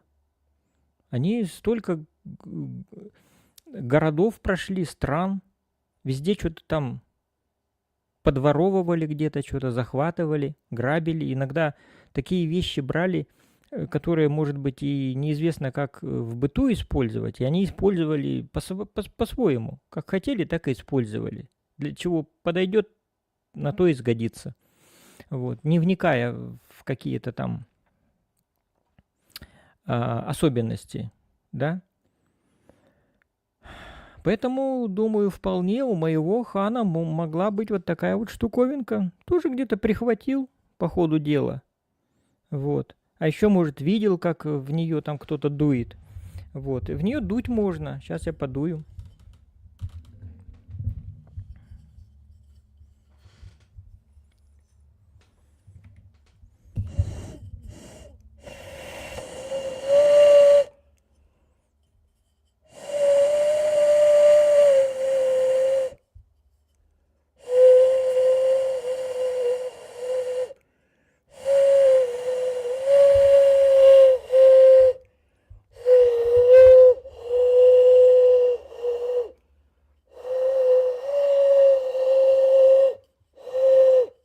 Вот. Можно, конечно, и... Ну, я не думаю, что я к съемкам научусь что-то там играть. Вот. Но можно, наверное, будет и где-то какие-то готовые записи, потому что у этой штуки, у нее есть название. Сейчас я даже... Где-то я сегодня уже с чатом GPT, поэтому советовался. Акарина. Акарина это называется. Акарина. Сейчас я посмотрю, как это произносится. Ну, в смысле, на какой слог ударения. Это я зайду просто в поисковик. Акарина. Вот, Википедия. Акарина. Вот так вот. Акарина.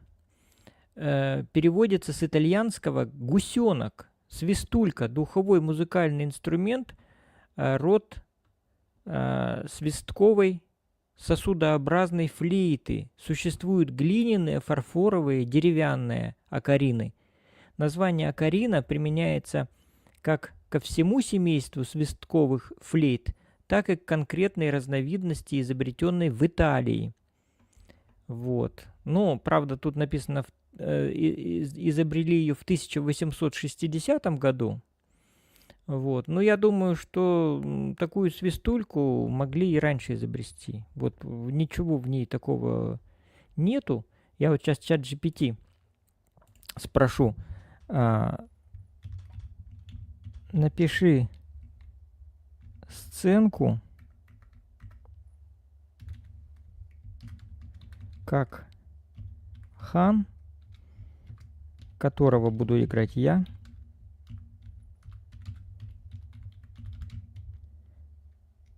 и дай ему имя,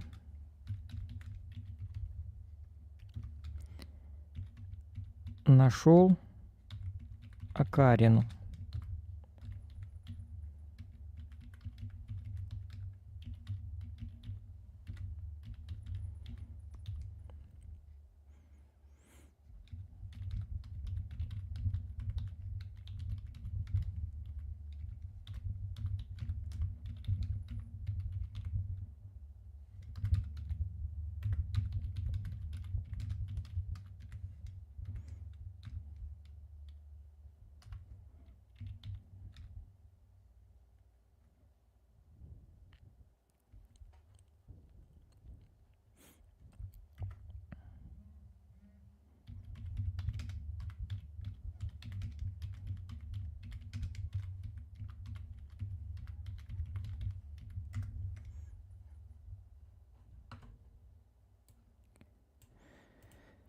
Так.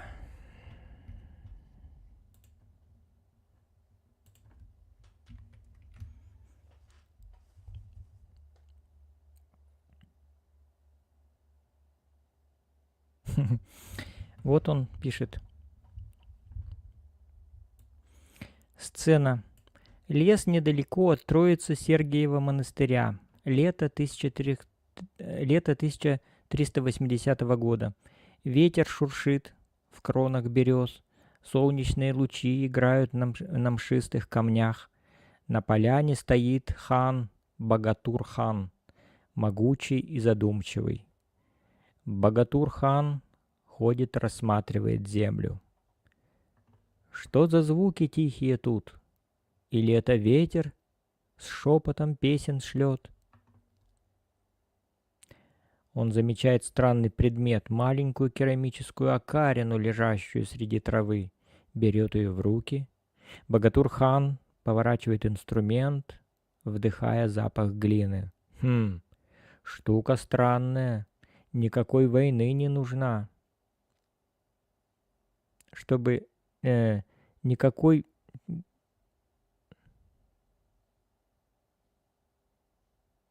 Что-то тут странно, какое-то слово не читается, что-то он тут напутал.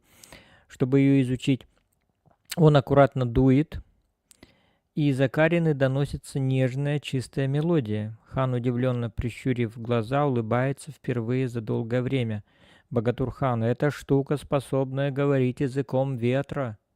Надо взять с собой, узнать, что она может. Он прячет окарину в пояс, и лес снова погружается в тихонье, шорканье листьев, шорканье. Так, а что у меня так... О, вот. Что-то как-то я совсем там в темноту впал. Так, ну ладно. Так что вот. Кстати, вот, друзья мои, есть... Это ладно, это вот тут свистульку он изобрел, а тут же, вот смотрите, окарина. Древнерусская свистулька-птичка. Рязанское княжество, 13-14 век. Это нам, кстати, дает Википедия. Пример звучания.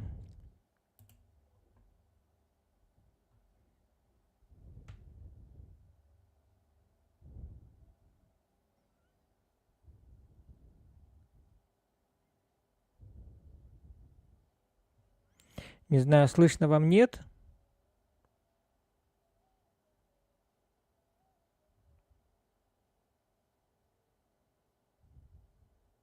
Так что вот, пожалуйста.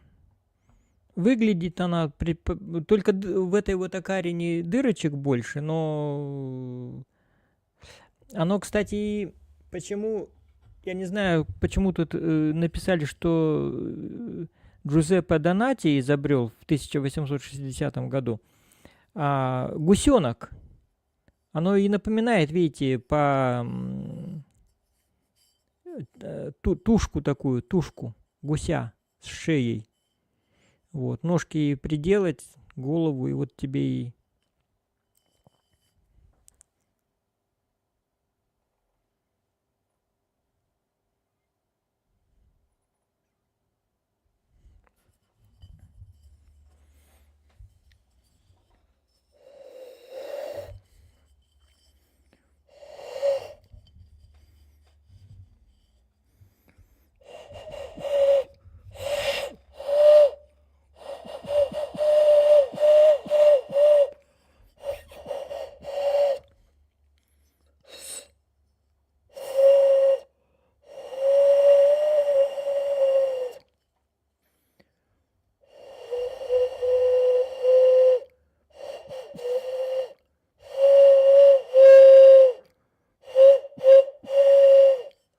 В общем, можно что-то придумать. Можно что-нибудь придумать. И все совпадает, поэтому я думаю, вполне так.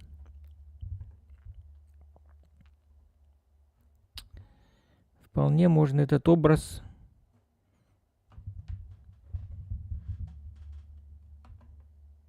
разработать.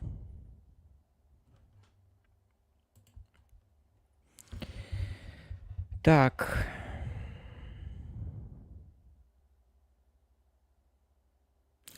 Мне кажется, пишет Андрей, что у советских объективов и фотоаппаратов есть душа, которой нет у современного фотооборудования, хотя, может быть, это просто ностальгия. Ну, каждый предмету, я думаю, он несет какой-то заряд. Естественно, почему мы любим бывать в музеях, ходить между этих стеллажей со старинными какими-то вещами, иногда трогать их, как у меня есть стихотворение «Моя душа открыта, как музей, в селе далеком, где я был однажды. Не только для приятелей, друзей, в нее войти прохожий может каждый. В музее том, что неказист на вид, я находил бесценные предметы. Топор, что на заре веков отлит, и Михаила первые монеты. Там залы так печальны, так пусты. Там за тобой не смотрят из-за двери. Спокойно можно тронуть кандалы и каску немца не спеша примерить. Потрогать бивни мамонта, рога. Но хочется порой на самом деле, чтоб здесь не шлялись в грязных сапогах, а войлочные тапочки надели. Так и в душе распахнутой моей пускай везде открыты настежь двери, нельзя так вольно обращаться с ней и злоупотреблять ее доверием. Пусть что-то в ней не нравиться должно, пусть странным что-то может показаться. Смотрите, наблюдайте за ней, но руками воздержитесь прикасаться. Так, вот про музей проговорили. «Щит и меч» снял Владимир Басов. А, точно, Басов. Басов. Михалкова там нет даже как актера. Басов, конечно, талант, хотя я его, честно говоря, не любил смотреть в детстве, за исключением Дуримара в фильме «Приключения Буратино». Пожалуй, тебе лучше научиться на хомузе играть для роли хана. Да, горловое пение изучить. Прикольно будет. Альбатрос и отголоски Монголии. Зов предков. Вспомни, Александр. Так, опять сфокусировался объектив на Тарасе. Вот. Интересно, кстати, работает вот эта вот подсветка, то есть там автоматическое ISO, сразу как-то так, да, ну, хорошо, объектив, то есть умный объектив. Молодец. Хвалю тебя, объектив. Дело в том, что, Андрей, конечно, можно было и на Маринхури на этом сыграть, или Моринхури, нет, по-моему, Моринхур, да, точно. И на хомузе, вот. Но дело в том, что где это все брать? Мы же всегда, когда начинаем снимать какой-то фильм, это же, ну, столько нужно всего, вот. И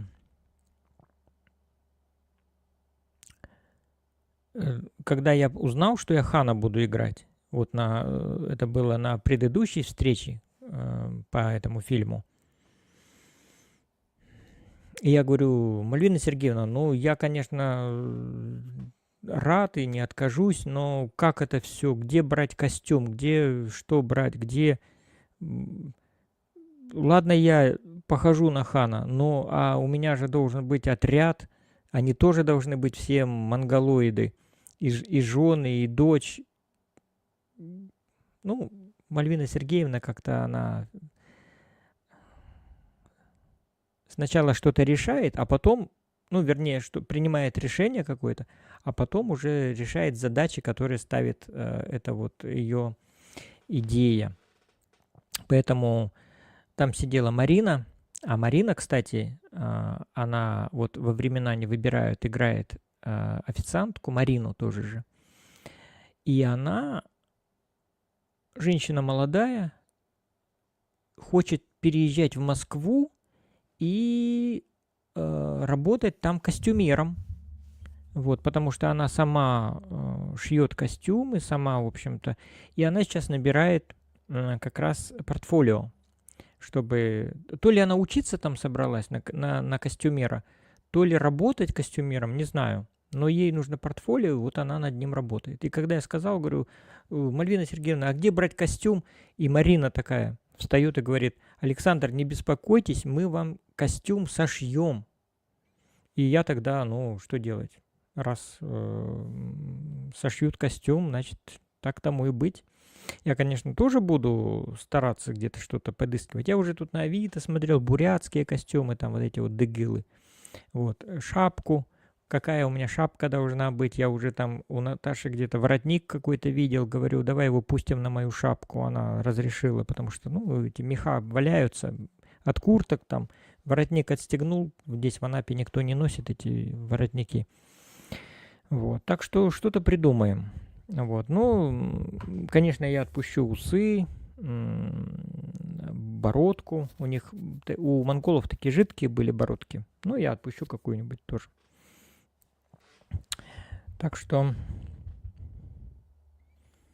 и Озон, конечно, много чего есть.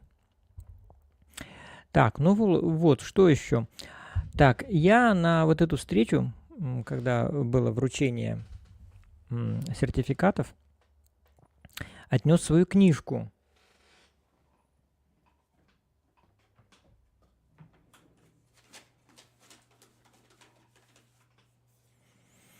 Вот эту книжку. «Золотые осколки». Подписал ее для Мальвины Сергеевны. Но это пока одна книжка, которую я подарил. У меня их не так много, у меня их 34 штуки. Сейчас осталось 33. Дарить я буду их никому попало, а тем людям, которых люблю, так скажем. Которым доверяю, которых уважаю, которых люблю. Вот.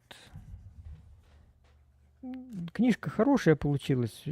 Такая, я говорю, она маленькая, но удаленькая получилась, как такой сборник. И чтобы мне было не совсем так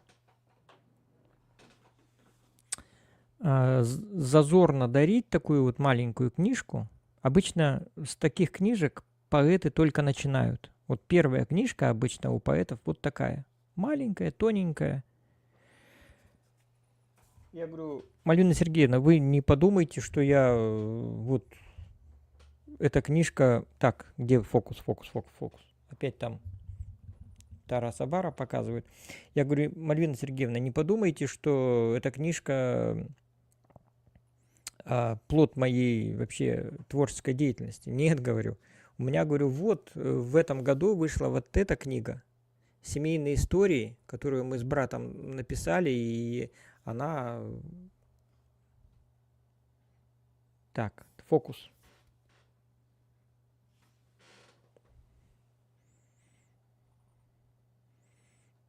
Вот, поэтому говорю, вот эта книга, да. Вот, кстати, тут я маленький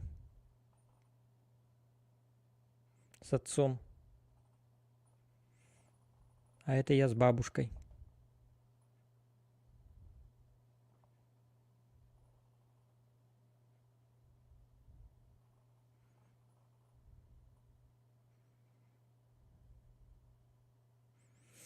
Вот, говорю, вот эта книга, говорю, да. А стихи это так, говорю, вот я выпустил такой побочный продукт.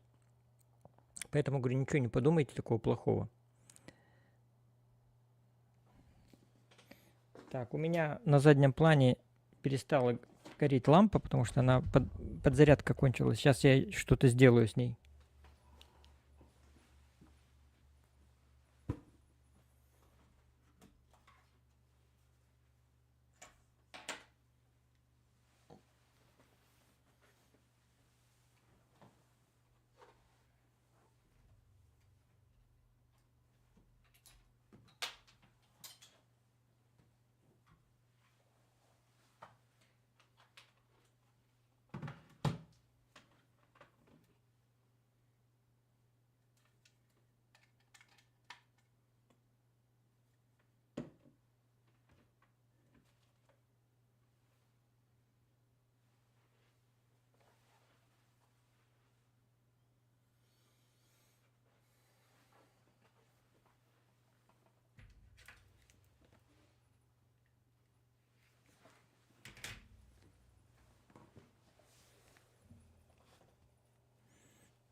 Так.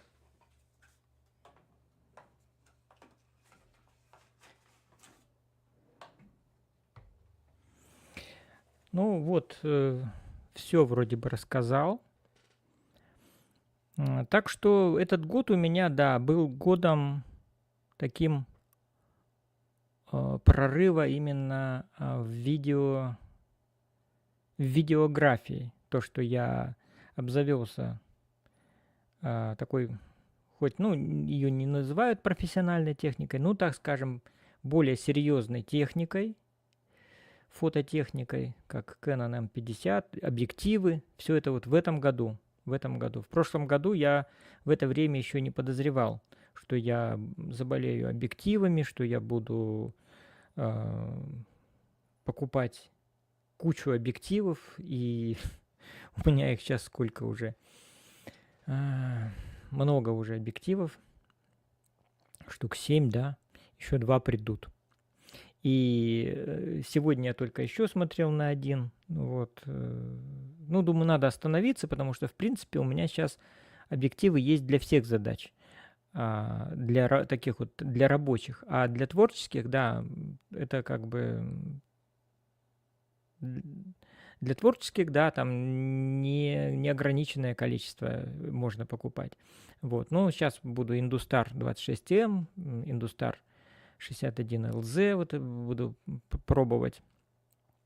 Так что о планах на будущий год я не буду говорить, потому что я даже не знаю. Буду заниматься тем, чем занимаюсь сейчас. Буду сниматься у Мальвины. Конечно, если Господь Бог даст на это силы, время, здоровье. То есть все мы в Его руках Божьих. Вот, поэтому буду надеяться, только уповать, что все это будет в моей жизни в следующем году. Может, какие-то появятся новые увлечения. Может быть, уже нейросети шагнут так широко и далеко, что уже можно будет монтировать целые маленькие хотя бы фильмы, ну, хотя бы минут на 10-15, если бы это было бы здорово. Сейчас все ограничивается только секундами, то есть можно делать видео из фотографии 6 секунд. Ну, конечно, можно там продлевать, но вот хотелось бы, чтобы сразу написал сценарий, выдал нейросети героев и уже на выходе получил какой-то готовый маленький фильмец или мультик. Мне мультики нравится делать, потому что мультики это всегда интересно, ярко, можно придумывать интересных героев. И я это тоже буду делать. Конечно, в этом году очень широко шагнули нейросети, которые генерируют музыку, вокал. Если первые песни, которые я делал, вот прям про Андрюху сочинял, когда он жил, да, в Васюринской, там еще было, конечно, все. И то я там удивлялся, о, как здорово, как классно. Сейчас уже вокал, он вообще уже трудно отличить голос нейросети от голоса настоящего человеческого. И даже порою, что он слишком хорошо уже звучит. Вот. Ведь как шло вот это все, да? Вот раньше все в изображениях Photoshop, и я вот тоже учился на графического дизайнера, да, и вот нам давали задание, допустим, давали какую-то фотографию, мы должны были ее обработать. То есть, если это женский портрет, мы должны были убрать все морщинки, все там какие-то артефакты с лица, какие-то там родинки, прыщики, кожу сделать очень такой гладенькой, вот, то и в принципе вот фотодизайн вот этот вот, да, как его назвать-то, да, графический дизайн дошел до совершенства. И нейросети пошли в другую сторону. То есть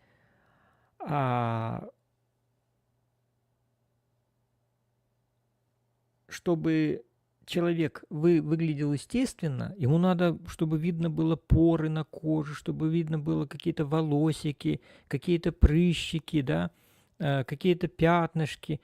Вот что. И тогда вот это уже казалось, чем больше этого, и чем естественнее нейросеть воспроизводит вот это вот естественное человеческое лицо, тем лучше, да, то есть в обратную сторону маятник качнулся. Вот. И также с голосом, то есть голос сейчас настолько уже качественно звучит, что, ну, просто неприлично хорошо поются песни. То есть там такие ноты берутся, что, ну, ни один Карузо не выдержит. Вот. И там же и дыхание, и все. То есть, и я думаю, сейчас, наверное, будет что-то такое, будут более так естественно, немножко маятник этот должен отойти назад, и голос должен быть с какими-то, может быть, даже помарками, с каким-то таким несовершенством. Посмотрим, как это все будет. Будем ждать следующего года. Но все это очень сильно развивается. Будем ждать, будем ждать.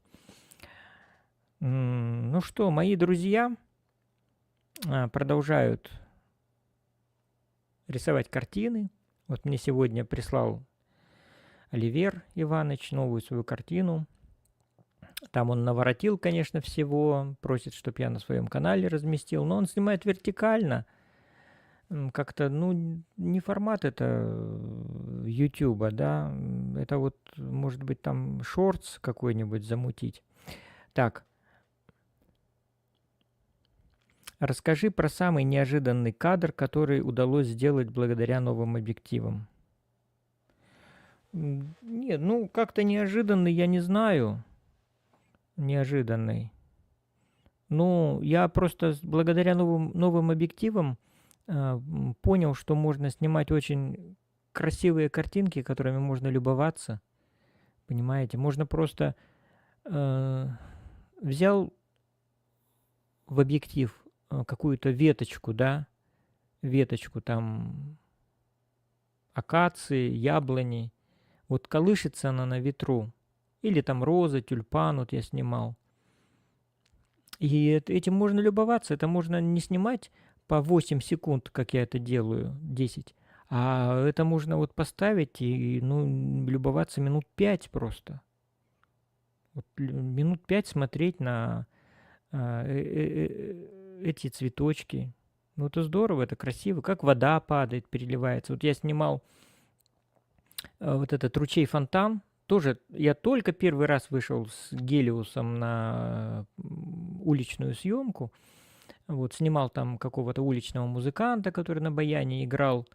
И фонтан тогда только запустили, почистили, он такой журчит, бежит.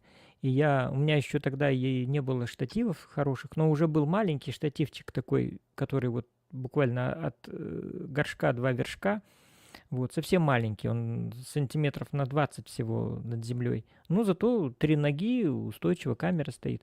И вот я изловчился там, и снимал этот фонтан. Как журчит вода, как бежит, как пузырьки образуются.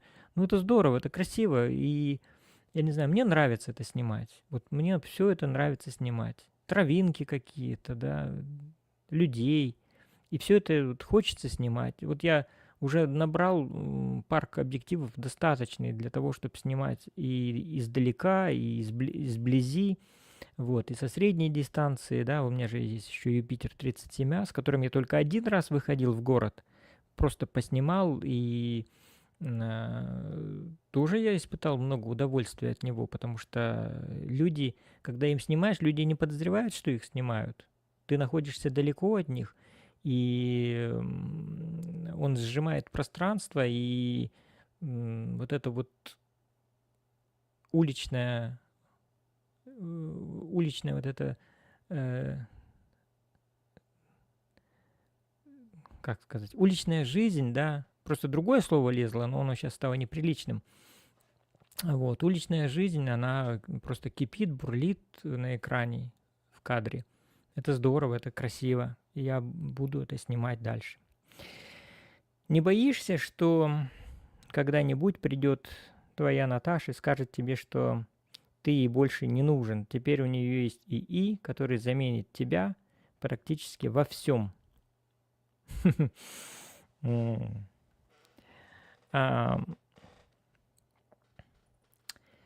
Не знаю, может ли такое быть.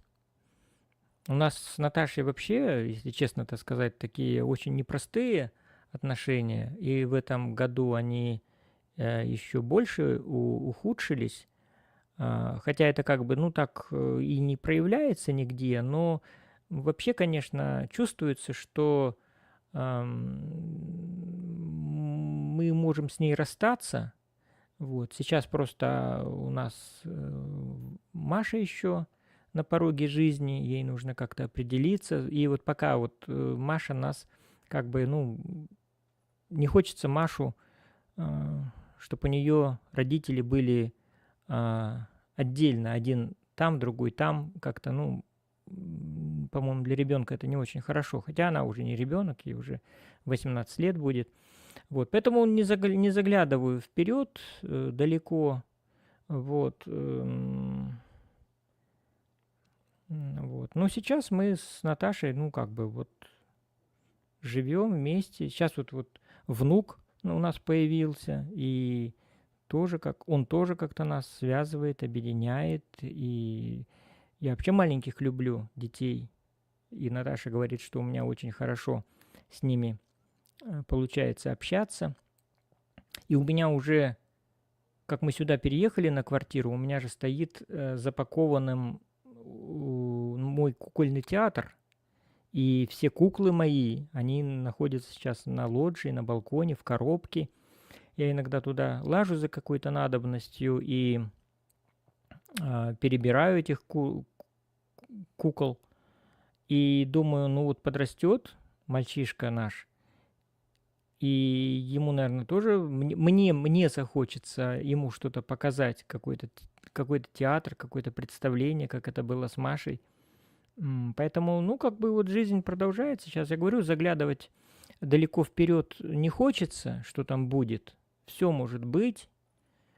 У нас каждый день, каждый вечер беспилотная опасность объявляют. Через день у нас ракетная опасность. То есть Наташа вот говорит, уже не беспилотная, уже пишут, что ракетная опасность. Вот, поэтому что там заглядывать вперед? Нужно сейчас вот как-то жить, каждый день проживать. А как сказано в Библии, завтрашний день даст новые какие-то задачи, да? Хлопоты, да, хлопоты там сказано, что для сегодняшнего дня хватит и своих хлопот. Вот так вот как-то.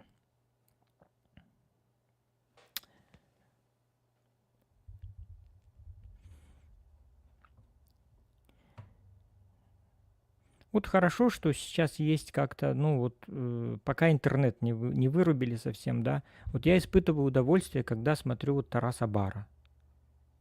Вот. Ну, он хорошо рассказывает, его вот приятно слушать. Вот действительно, давайте сейчас, вот я сейчас включу звук и исчезну из кадра. Дадим ему хотя бы чуть-чуть сказать что-нибудь. Ой, что я сделал?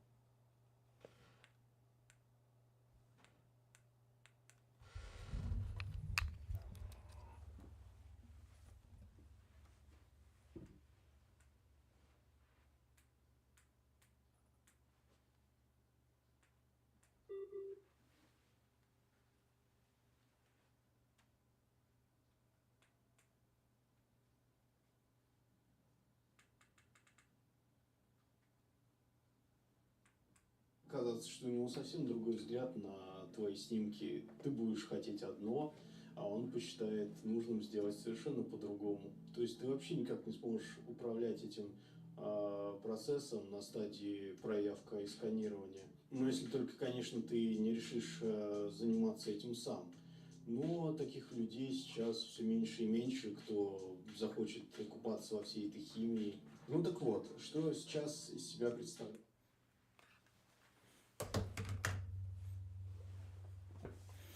Он говорит про пленочную фотографию, что иногда хочется снимать на пленку, вот именно копаться в этом, вот химикаты туда-сюда. Но я заметил, друзья, что я что-то засиделся,